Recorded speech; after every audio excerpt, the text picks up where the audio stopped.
Sziasztok! Az MXGARD csatornát nézitek. Ma Laci motorján megmutatjuk azt, hogy mit érdemes megnézni egy használt motoron még mielőtt megvásároljátok, és kívülről is látszik. Hátul haladjunk előre, és akkor nem fog talán semmi kimaradni. Érdemes megrángatni a hátsó kereket. Ez itt Lacinak egyébként kotyog, szóval csapágyas a hátsó kereke. Itt egyből már látom, hogy el van kopva a fékbetétje, szóval az is lassan cserés. Érdemes megrángatni a lengővillát oldalra, tehát oldalasan, de ez szerencsére neki nem lóg. Ha fel-le mozgatjuk meg, itt szerintem látjátok is, meg lehet, hogy halljátok is, az alsó PDS-em nagyon lóg Lacinak. Azt mutatom, ott, itt kell figyelni. És hallani is. És hallani is egyébként. Az ki van kopva, de jobban megnézve már a felső is, tehát az annyira nem látványos, de szerintem látszik, hogy az is már ki van kopva. Érdemes ilyenkor még megnézni a kormánycsapágyak állapotát. Tehát elkezditek forgatni, keressetek benne ilyen kopogó vagy szoruló érzést, főleg középaállásban szokott egyébként jellemző lenni. De ezzel Lacinak most nincsen problémája, valamint érdemes megnézni akkor az első kerékcsapágyat is. Oldalasan rángatva, hát az Lacinak megint csak csapágycsere, mert ez is lóg, valamint az első fékbetét is már a végét járja. Nagyjából ennyit tudtok egyébként így egy gyors körbeszaladással megnézni a motoron. Érdemes mindenféleképpen, mert hogyha nagyjából minden pontban rossz, simán akár 100-as nagyságrendet is rá tudtok költeni utána a motorra. Ami esetleg még erről az oldalról látszik, hogy láncod azt már kapott.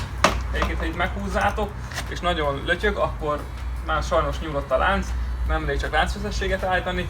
Érdemes megnézni a láncvezetők állapotát.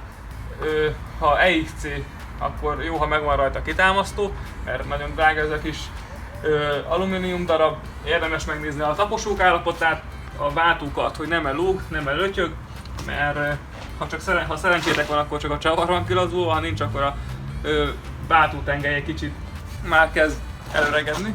Érdemes megnézni azt is, hogy a gáz visszaugrik-e magától, és nem akad. Érdemes megnézni az üléshúzatok állapotát, valamint a vízcsöveket, hogy nem dörzsölődött bele az évek során valamibe, ami kikoptatta meg a fűtők állapotát, hogy ne legyen azért, ha lehetséges, összehegezgetve. Azért azt még most kiszúrtam, hogy ki van repedezve a benzincsöve Lacinak, szóval azt is mindenféleképpen ki kell cserélni, még mielőtt elengedi a benzint. Ezek egyébként egyesével nem nagy tételek, viszont sok kicsi sokra megy alapon, össze tudnak adódni egy kicsit úgy nagyobb összeggé. Ezért mindenféleképpen, hogyha nem szeretnétek ezzel foglalkozni, meg egyébként van egy pár olyan pontja az egésznek, amit otthoni körülmények között elég nehéz javítani, akkor hozzátok be hozzánk a szervizbe, és mi ezt nektek igazából szinte egy pillanat alatt meg tudjuk javítani. Nagyon sok mindenünk van itt polcon, meg is tudjátok egyébként vásárolni a saját motorotokhoz. Meg amit még nagyon sokan elfelejtenek megnézni, az a légszűrők állapota, pedig az nagyon sok mindent elárulhat a gazdáról, hogyha egy nagyon koszos légszűrő van a motorba, vagy esetleg nincsen beolajozva, mert már ilyennel találkoztunk. Hát Lacinak itt egy tiszta légszűrőt láthatunk beolajozva, szóval ezt talán egy kicsit enged arra következtetni, hogy Laci egy gondos gazda. 4 ütemű motor esetén egyébként érdemes még megnézni az olajszintet.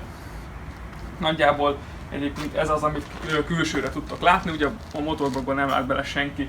Érdemes talán még megnézni a kuplungot, meg a féket, hogy megvan a nyomáspont. Ha megvan, akkor igazából olyan őrült nagy dologra nem kell számítani, esetleg egy kis felújítás neki, egy gyors szerviz, folyadékok cseréje, aztán a motor mehet tovább.